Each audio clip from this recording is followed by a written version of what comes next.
Hello everyone. Class 12 के लिए हमने 16 नंबर चैप्टर पढ़ रहे थे, प्रोबेबिलिटी एंड प्रोबेबिलिटी डिस्ट्रीब्यूशंस, प्रायिकता एवं प्रायिकता बंटन। उसके अंदर हम लोगों ने प्रायिकता के नियम, योग प्रमेय और गुणन प्रमेय, सप्रतिबंध प्रायिकता, कंडीशनल प्रोबेबिलिटी और पढ़ ली थी। और इसके अंदर हम 16.1 के क्वेश्चन सॉल्व कर रहे थे। हम लोगों ने 12 तक का सॉल्यूशन कर लिया था। आगे क्वेश्चन नंबर 13 एंड 14 दो क्वेश्चंस का हम सॉल्यूशन करना है। तो 13 के अंदर हमको क्या पूछा है, सप्रतिबंध प्रायिकता, और किसकी कंडीशन क्या दी हुई है पहले वो देखना है। कौन कौन सी घटना है। एक पासे को 2 बार उछाला जाता है, एक पासे को 2 बार ऊपर फेंका जाता है, एक पासे को 2 बार। कंडीशन ध्यान रखना, क्या लिखा हुआ है, एक पासे को 2 बार मतलब 6 × 6 36 टोटल सैंपल स्पेस के अंदर परिणाम आएंगे। पर कट हुई संख्या का योग 6 पाया जाता है, योग 6 पाया जाता है। संख्या 4 के न्यूनतम एक बार, कितना न्यूनतम एक बार प्रकट होने की सप्रतिबंध प्रायिकता ज्ञात करो। मतलब न्यूनतम एक बार और मैक्सिमम कितनी बार भी हो सकती है ना। तो अपन को ये ज्ञात करनी है। तो एक पासे को 2 बार उछाला गया है। अब देखो तो इसमें सॉल्यूशन करते हैं। सैंपल स्पेस है, उसके अंदर टोटल कितने आएंगे, तो n ऑफ सैंपल स्पेस 6 × 6 कितने आएंगे, 36 टोटल हमारे पास परिणाम आएंगे। अब 2 घटना है, उसको हम क्या करते हैं, एक को a मान लेते हैं, एक दूसरे को माना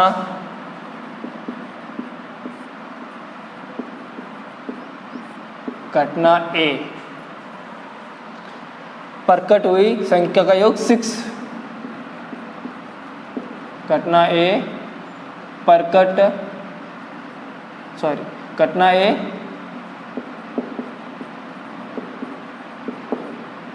संख्याओं का योग 6 होना, कितना 6 होना। अब घटना बी,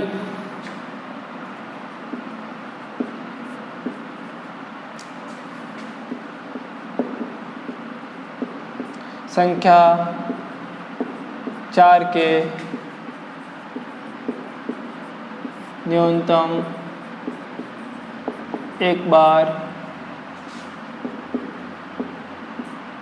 प्रकट होना, न्यूनतम एक बार प्रकट होना। अब हमारे पास 2 घटना है और एक के अंदर क्या क्या आएंगे हमें वो देखना पड़ेगा। तो देखो एक के अंदर कौन कौन सा पार्ट आएंगे हमें वो देखना पड़ेगा। तो एक के अंदर देखो 2 बार पासा फेंका गया है, तो 6 योग किस किस का हो रहा है। अब सप्रतिबंध प्रायिकता किसकी निकालनी है, 4 के न्यूनतम होना है, मतलब बी की किसकी निकालनी है। अपन को फाइंड आउट क्या करना है वो अपन भी देख लेते हैं। अपन को फाइंड आउट करना है b/a, ये अपन को फाइंड आउट करना है, क्योंकि इसने पूछा यही है कि संख्या 4 के, तो 4 वाली कौन सी घटना बी है, इसका सप्रतिबंध प्रायिकता निकालना है। अब अपन को एक के अंदर कौन कौन से घटना आएगी। एक के अंदर संख्या योग का 4 किस किस से होता है,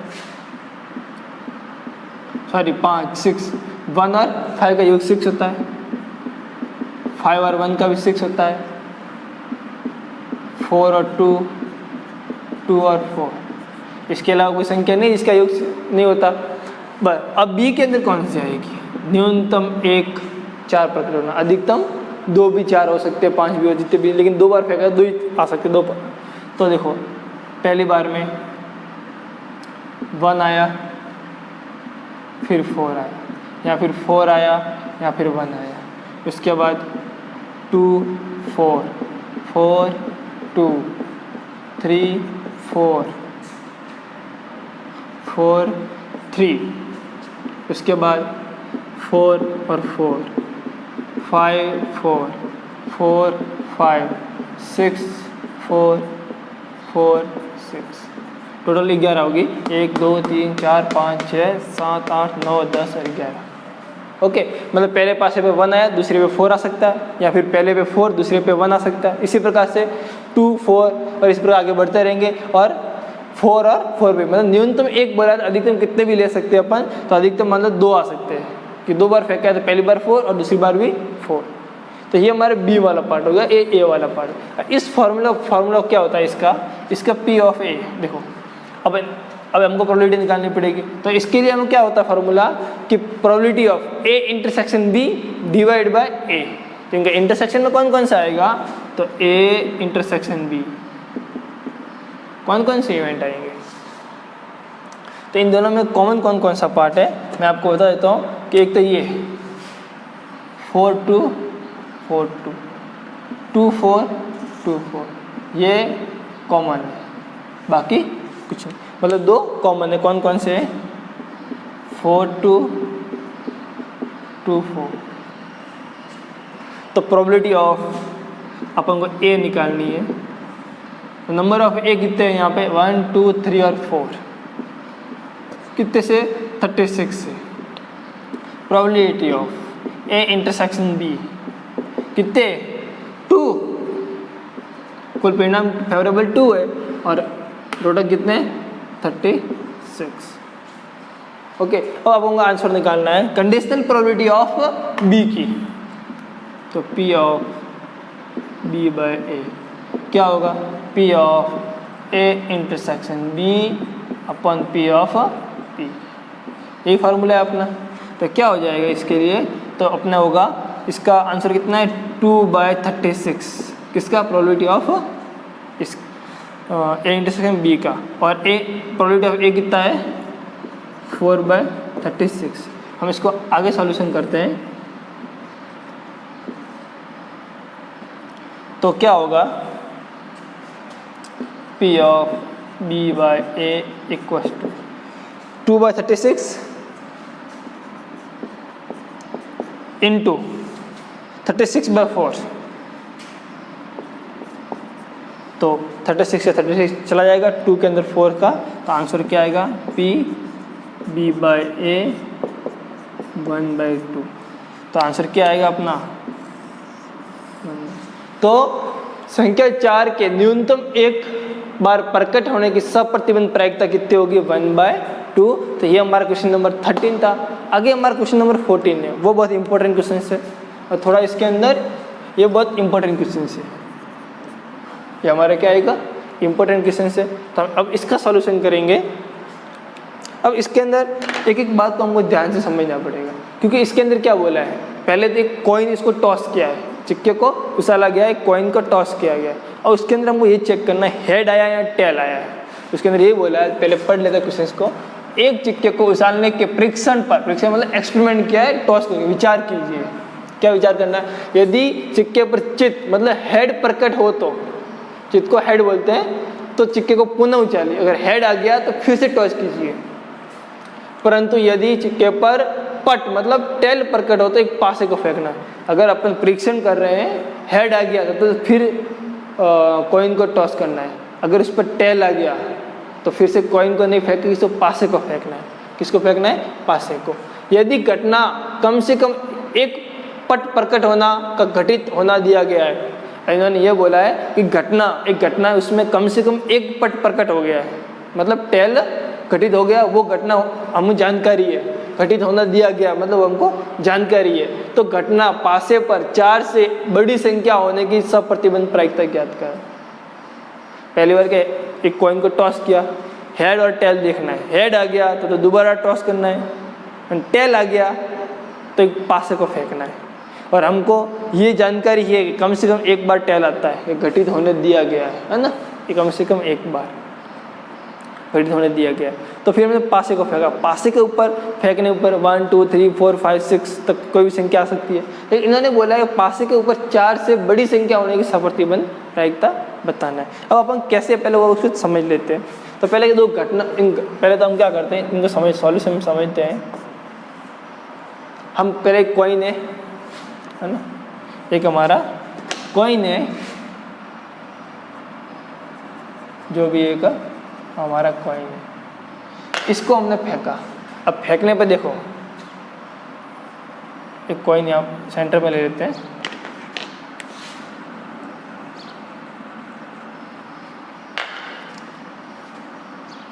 फेंकने पर दो कंडीशन आएगी, या तो हेड आ सकता है या फिर टेल आ सकता है। अगर हेड आया, इन्होंने बोला अगर चित्त प्रकट हो चिक्के को पुनः फेंके, तो फिर से फेंकना है। यहाँ पर भी दो कंडीशन हो सकती है, हेड के साथ फिर से हेड आ जाए, हेड के साथ फिर से हेड आ जाए, या हेड के साथ टेल आ जाए। ओके, ये क्या था, कॉइन को फेंका, पहली बार हेड आया तो फिर से फेंकना था, तो हेड के साथ फिर से हेड आ सकता है, दोबारा भी हेड आ जाए, या फिर हेड के साथ फिर से टेल आ सकता है। और पहली कंडीशन अगर हेड या फिर टेल, अगर मान लो टेल आ गया तो हमको पासे को फेंकना है। अब पासे को फेंकना है तो पासे के साथ, तो देखो पासे के अंदर कैसा होता है, कॉइन का होगा टेल, अब पासे को फेंकना है तो टेल है। अब टेल के बाद पासे को फेंकने पर 1 भी आ सकता है, टेल आया तो टेल के साथ पासे को फेंकने पर 2 भी आ सकता है, इसी प्रकार 3 भी आ सकता है, 4 भी आ सकता है, 5 भी आ सकता है, 6 भी आ सकता है। क्वेश्चन क्या था अपना, एक कॉइन को फर्स्ट टाइम फेंकना है तो उसमें 2 कंडीशन है, हेड भी आ सकता है और टेल भी आ सकता है। अगर हेड आया तो फिर से उसको टॉस करना है, फेंकना है, तो हेड के साथ जब दोबारा हम लोग टॉस करेंगे तो उसके साथ दोबारा भी हेड आ सकता है ना, या फिर टेल आ सकता है। तो दोबारा पहली बार हेड है तो दूसरी बार टेल भी आ सकता है। एक तो कंडीशन ये आती है हमारे पास। और दूसरी कंडीशन, पहली बार फेंकने पर हेड ना आके टेल आ गया तो हमको पासे को फेंकना है। अब पासे के ऊपर देखो 1 से लेकर 6 संख्या होती है, तो 1 भी आ सकता है, 2 भी आ सकता है, तो टेल आया और पासे को फेंका तो टेल के साथ 1 भी आ सकता है, 2 भी आ सकता है, 3 भी आ सकता है, 4 भी, 5 भी, 6 आ सकता है ना। टेल के साथ 1 या फिर टेल के साथ 2 या फिर टेल के भाई यहाँ योग पर में लग रही है, यहाँ पे यहाँ है ना, ये दोनों के अंदर योग पर में ऐसे। अब देखो जब पासे को कॉइन को फेंकेंगे ना, पहली बार एक कॉइन को फेंकते हैं तो हेड या टेल आने की प्रायिकता क्या होती है, क्या प्रायिकता होती है, इसकी प्रायिकता होती है 1/2, यहाँ टेल की होती है 1/2। ओके, अब देखो जब दोबारा फेंका है ना, कंटिन्यू करना है। ऐसा इसने ये नहीं बोला कि पहली बार फेंका हेड आए तो या फिर दोबारा फेंका, ऐसा नहीं बोला। अगर हेड आए तो कंपल्सरी है कि हमको दोबारा फेंकना है। मतलब कंडीशन कैसी, कौन सी, गुणन प्रमेय की लग रही है ना, पहली बार हेड आया तो दूसरी बार भी उसको फेंका जाए, कंपल्सरी करना है ना। यहाँ पर कोई ऑप्शनल नहीं, ऑप्शनल होती तो योग प्रमेय लगती है। तो हमारे पास पहली बार हेड आया उसकी प्रायिकता 1/2 है, तो दूसरी भी जो पहली बार हमारे पास हेड आया था उसकी प्रायिकता 1/2 है, लेकिन दूसरी बार जब कॉइन फेंकेंगे तब हेड की तो हेड और टेल की तो क्या 1/2 होती है, लेकिन कंपल्सरी इसलिए क्या गुणन प्रमेय लग जाएगी। तो इसकी टोटल कितनी आ जाएगी 1/4। यहाँ पर भी सेम, पहली बार हेड आया जब 1/2 थी और टेल की भी 1/2 होती है और कंपल्सरी है इसलिए 1/2, तो इसकी टोटल कितनी होगी 1/4। अब देखो यहाँ टेल की कितनी है 1/2, लेकिन पासे के ऊपर 6 संख्या होती है और एक संख्या प्रकट होने की प्रायिकता कितनी होती है 1/6 होती है। और अपन को पता है टेल आए तो कंपल्सरी है कि हमको पासे को फेंकना है। तो यहाँ पर क्या हो जाएगी, टेल की दोगी 1/2 और कंपल्सरी इसलिए हमें गुणन प्रमेय यूज करते हुए 1/6 इसकी, तो 1/12 इसकी हो जाएगी।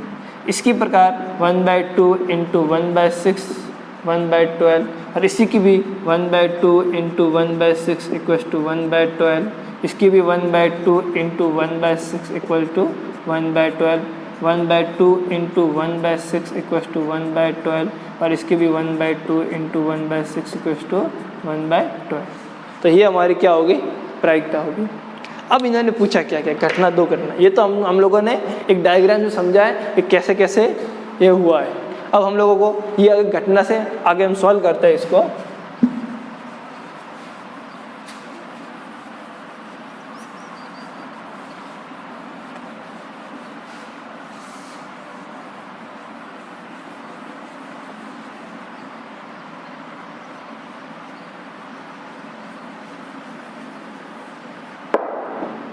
तो हम लोगों ने ये काम किया और ये गुणा क्यों किया, मल्टीप्लाई क्यों किया दोनों की प्रोबेबिलिटी को, क्योंकि इन्होंने बोला ही था कि पहली बार हेड आए तो कॉइन को दोबारा फेंकना ही है। आपके पास ऑप्शन नहीं कि फेंको या नहीं फेंको, फेंकना ही है, तो इसलिए कंपल्सरी, तो इसलिए हमने गुणन प्रमेय लगाया।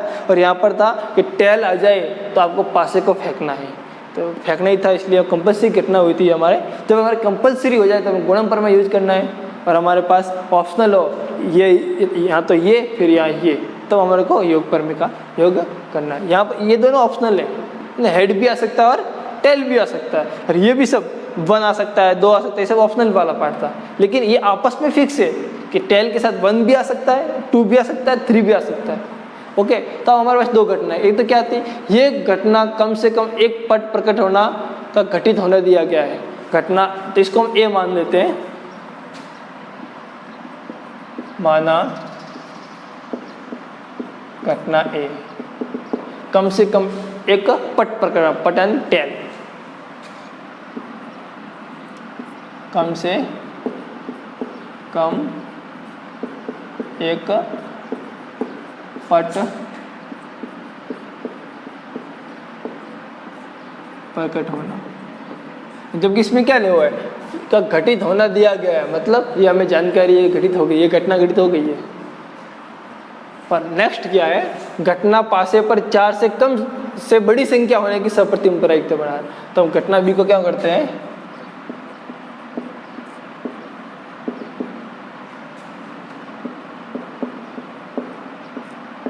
पासे पर 4 से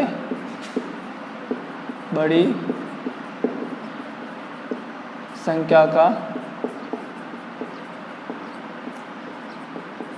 प्रकट होगा। इसकी अपन को निकालनी सप्रतिबिंब प्रायिकता। फाइंड आउट अपन को क्या करना है, पी ऑफ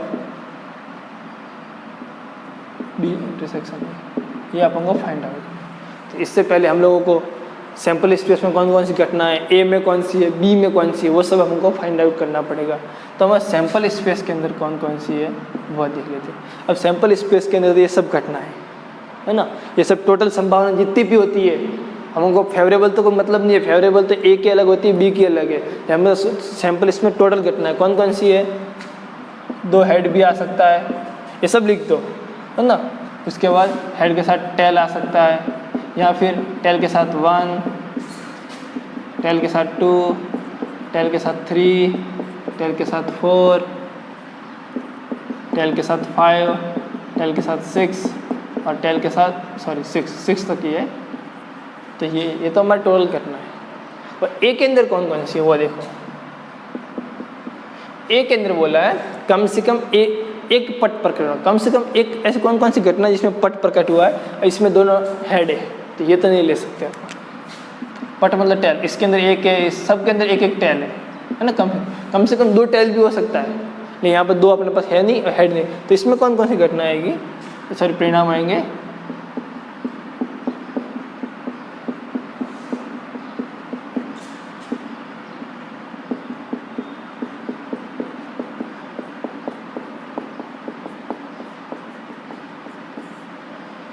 ये हमारे पास आएंगे। बी के अंदर कौन कौन से आएंगे, पासे पर 4 से बड़ी संख्याओं का प्रकरण, 4 नहीं 4 से भी बड़ी, 4 से बड़ी कौन कौन सी, ये दोनों ना, T5 और T6। तो कौन कौन सी है, T5, T6। ओके, अब इसका फॉर्मूला क्या होता है, probability of A intersection B upon probability of A. अब देखो तो ए इंटरसेक्शन बी निकालते हैं, ए इंटरसेक्शन बी कौन कौन सा पार्ट कॉमन है, ये दोनों है ना, ये दोनों कॉमन है। कौन सा, T5 T6 वाला। अब इनकी प्रोबेबिलिटी निकालनी है, तो P ऑफ ए की प्रोबेबिलिटी क्या होगी, या तो ये घटना प्लस ये घटना, इसमें ऐसा ही है ना, या तो ये हो सकता है या ये हो, इसमें क्या है सब ऑप्शनल है। ये तो ये या तो ये होगा या फिर ये होगा या फिर ये होगा, ये इन दिशा में कोई एक घटना, ये सब संभावना है टोटल है ना। यहाँ ऑप्शनल है सब ये है ना। अब कंपल्सरी कब था, टेल के साथ 1 होना, पासे को फेंकना और कंपल्सरी, लेकिन जरूरी तो नहीं है ना कि सब कंटिन्यू आ जाए है ना। तो अपने पास अब ये क्या है, ये भी हो सकती है, ये भी, ये सब घटना की संभावना है टोटल इसके अंदर, क्योंकि कोई घटना तो एक ही घटित होगी है ना, कि यहाँ तो दोनों हेड आ जाएंगे, यहाँ हेड के साथ टेल आ जाएगा, लेकिन हमको ये जानकारी थी एक टेल है। तो ये तो क्या एक संभावना कौन कौन सी होती है वो बोला हुआ है। तो अब हमको P ऑफ ए निकालना है। तो इसके घटना ए के अंदर कौन कौन सी संभावना होती है, जो कम से कम ए, यहाँ तो हेड के साथ एक टेल प्रकट हो सकता है, यहाँ पे टेल और 1 प्रकट हो सकता है, टेल या 2 प्रकट हो सकता है, ये सब हमारी क्या है संभावना है। सम ऑप्शनल है हमारे पास, इसलिए हमें योग पर मिलेगा। इसलिए क्या सबकी प्रायिकता को जोड़ देंगे। हेड और टेल की प्रायिकता क्या होगी, तो प्रायिकता of probability of head tail की प्लस प्रोबेबिलिटी ऑफ टेल 1 की प्लस प्रोबेबिलिटी ऑफ टेल 2 की प्लस प्रोबेबिलिटी ऑफ टेल 3 की प्लस प्रोबेबिलिटी ऑफ टेल 4 की प्लस प्रोबेबिलिटी ऑफ टेल 5 की प्लस प्रोबेबिलिटी ऑफ टेल 6 की। ये हमारे पास आ गया। तो P ऑफ A क्या आ जाएगा, अब हेड और टेल क्या थी, कहाँ यहाँ से 1/4 थी, बाकी सब भी क्या 1/12 1/12, तो जोड़ दो 1/12 प्लस 1/12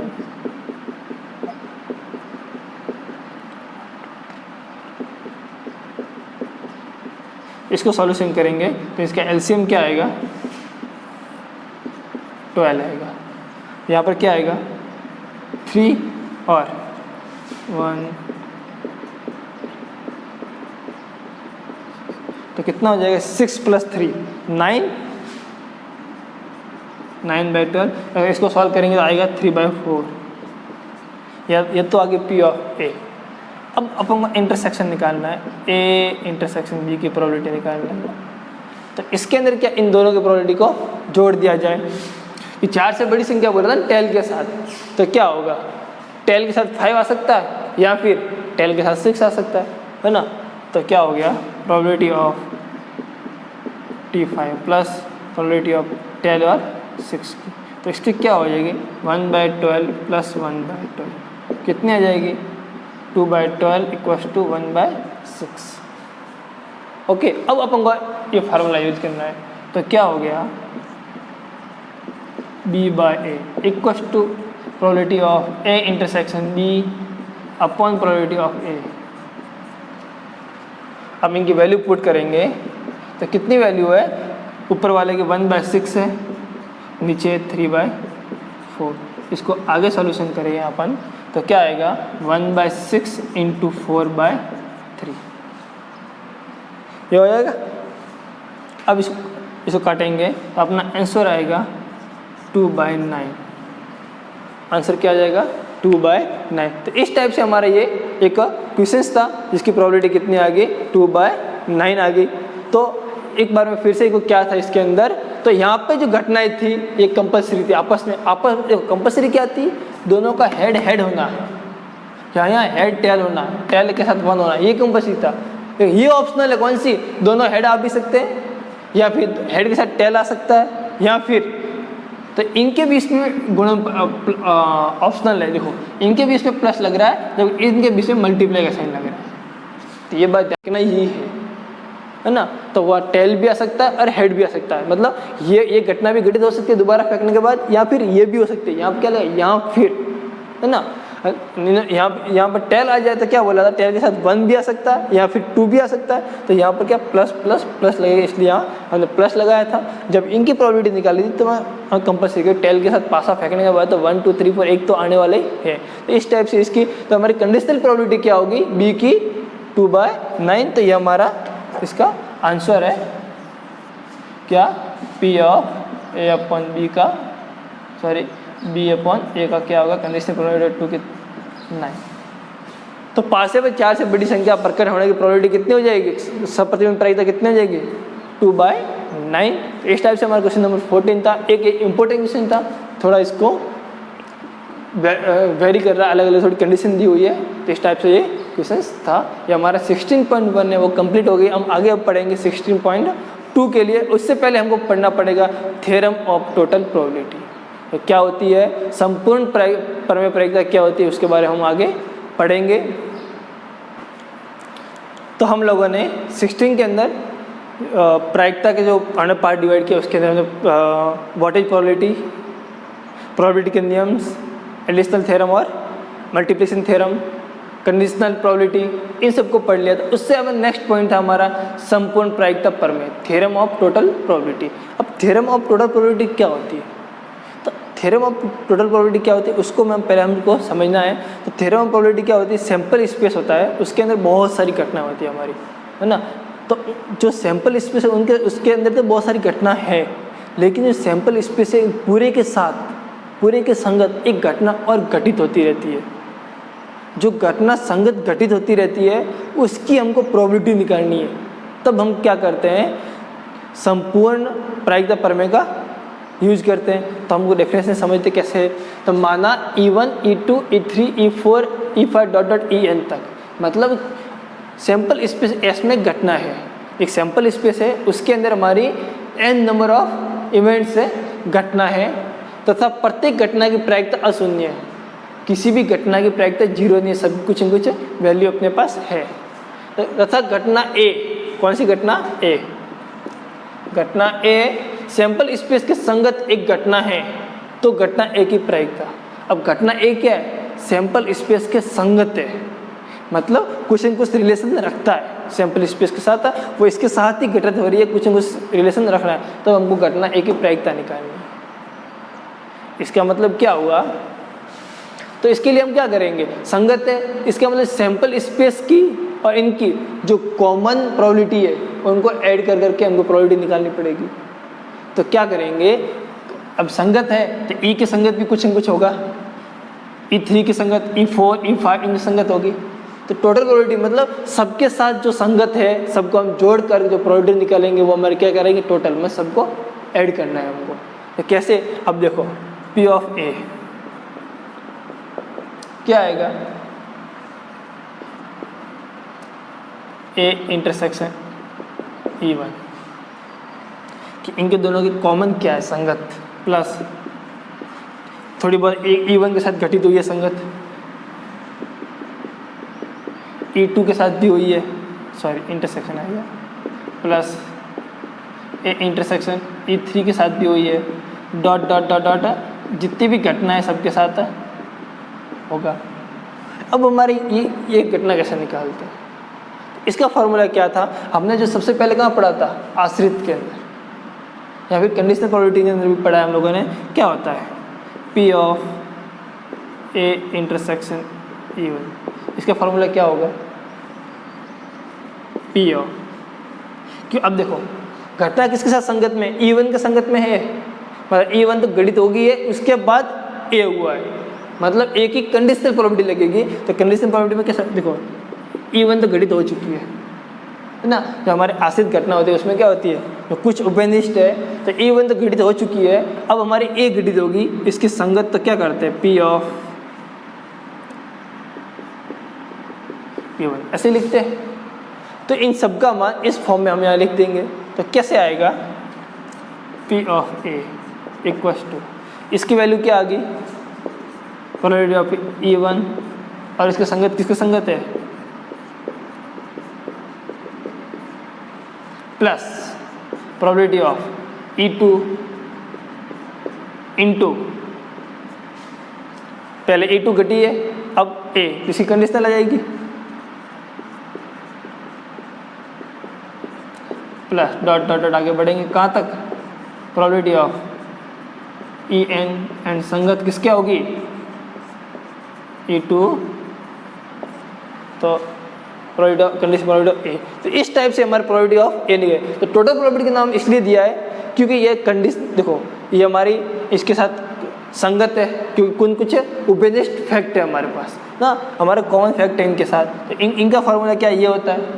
और हमारा टोटल प्रोबेबिलिटी मतलब A का E1 के संगत जो भी प्रोबेबिलिटी है, E2 के साथ, E3 के साथ, टोटल मतलब सबको ऐड कर लो, तो ये हमारी होगी संपूर्ण प्रायिकता प्रमेय।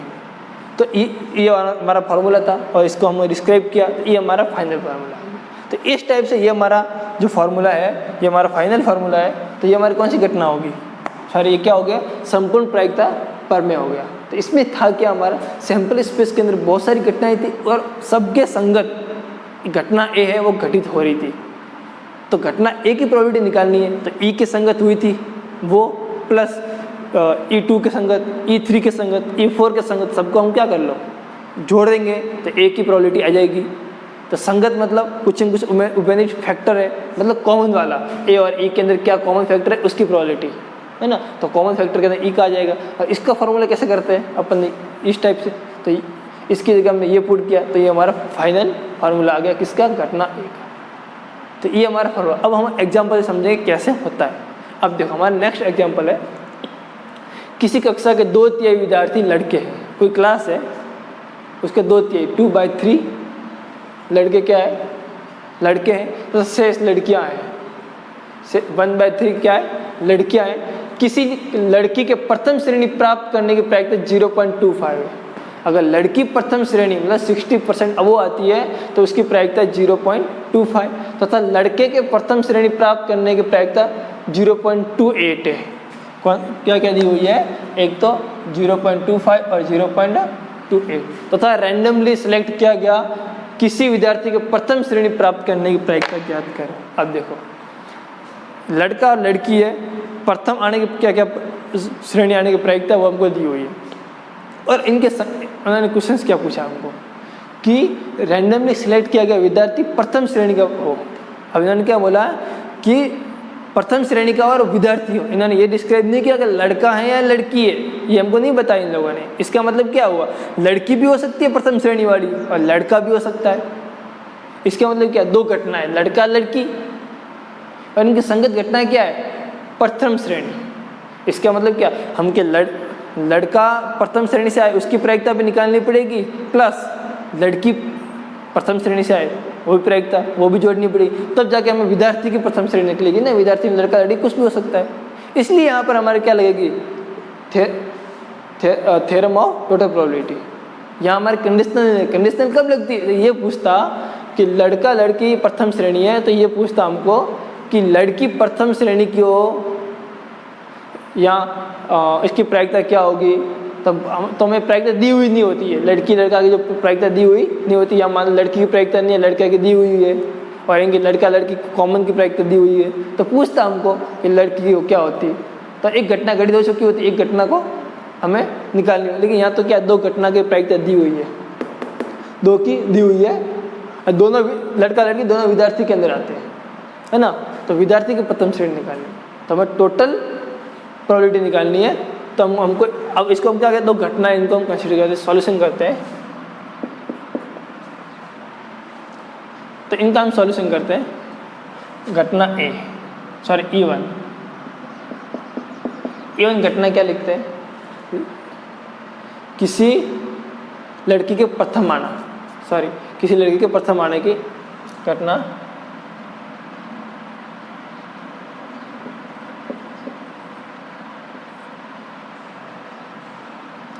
ना। घटना E1 लिखते हैं कि विद्यार्थी लड़का होना, E2 लिखते हैं विद्यार्थी लड़की होना।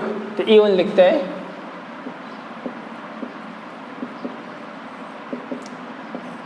विद्यार्थी का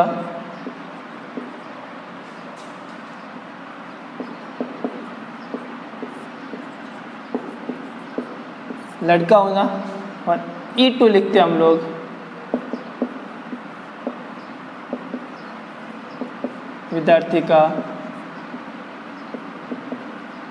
लड़की होना।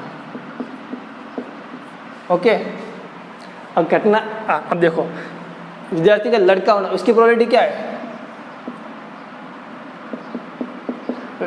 भाई टोटल जितने भी लड़के हैं उसमें कितना परसेंट हमारे लड़के हैं, लड़के कितने, 2/3, मतलब 2/3 ये प्रोबेबिलिटी है। पर लड़की होने की, शेष लड़की मतलब क्या होगा, 1 - 2/3 तो आ जाएगा 1/3। तो ये लड़की हमारे एक है लड़की होने की प्रायिकता है। अब घटना ए हमको मान लेते हैं कि विद्यार्थी का प्रथम श्रेणी प्राप्त करना, क्या, विद्यार्थी का प्रथम श्रेणी प्राप्त। तो घटना ए क्या मान लेते हैं हम लोग, विद्यार्थी का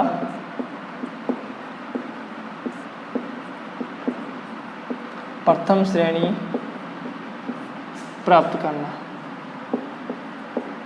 अब देखो तो प्रोबेबिलिटी किसके, P of A निकालनी है, तो P of A, इसके लिए हमारे पास क्या फॉर्मूला है, प्रोबेबिलिटी ऑफ E1 घटना into conditional probability of A की प्लस E2 घटना की probability into conditional probability E2। अब देखो हमको कंडीशनल प्रोबेबिलिटी, इससे पहले हमको क्या निकालनी पड़ेगी, देखो P of E1 P of E2 तो है, हमको यह निकालना पड़ेगा E1 और A। अब देखो इसके अंदर क्या है, इसका मतलब क्या हुआ, इवन मतलब वो विद्यार्थी लड़का होना, ए का मतलब होता है वो प्रथम श्रेणी, तो विद्यार्थी का लड़का होना और प्रथम श्रेणी, तो लड़के के प्रथम श्रेणी प्राप्त करने की प्रायिकता कितनी है अपने पास 0.28 और PA/E2, इसका मतलब E2 मतलब लड़की हुआ, ए का मतलब हुआ प्रथम श्रेणी होना, तो लड़की का प्रथम श्रेणी की प्रायिकता कितनी होगी 0.25।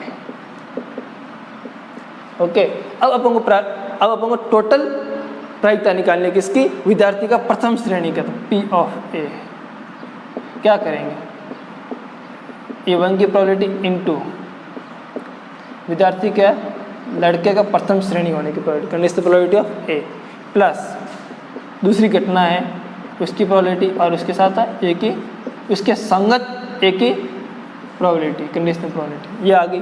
अब वैल्यू पुट कर देते हैं, तो E1 कितना है 2/3, लड़का होने की प्रोबेबिलिटी, लड़का होने की 2/3 है, और इसके साथ क्या आएगी 0.28 प्लस लड़की होने की प्रायिकता क्या होगी 1/3 इंटू 0.25। अब हम इसका सॉल्यूशन करेंगे तो हमारा क्या आ जाएगा, इसको मल्टीप्लाई करेंगे तो हमारा आता है 0.56/3 प्लस 0.25/3। अब इसको ऐड कर देंगे तो ये हमारा हो जाएगा 0.81/3, तो हमारी टोटल प्रोबेबिलिटी आ जाएगी यहाँ पे P(A) इक्वल टू आ जाएगा, इसको डिवाइड करेंगे 0.27, तो ये हमारी क्या हो जाएगी, इसकी टोटल प्रोबेबिलिटी हो जाएगी इसकी ए की। इस प्रकार से हमारे एग्जाम्पल था, ये हमारे संपूर्ण प्रायिकता प्रमेय के बेस पे हमारे का एग्जाम्पल था। और आगे हम 16.2 जो इसी थ्योरम के अकॉर्डिंग हमारा ऊपर बेस है, तो उसको हम सॉल्यूशन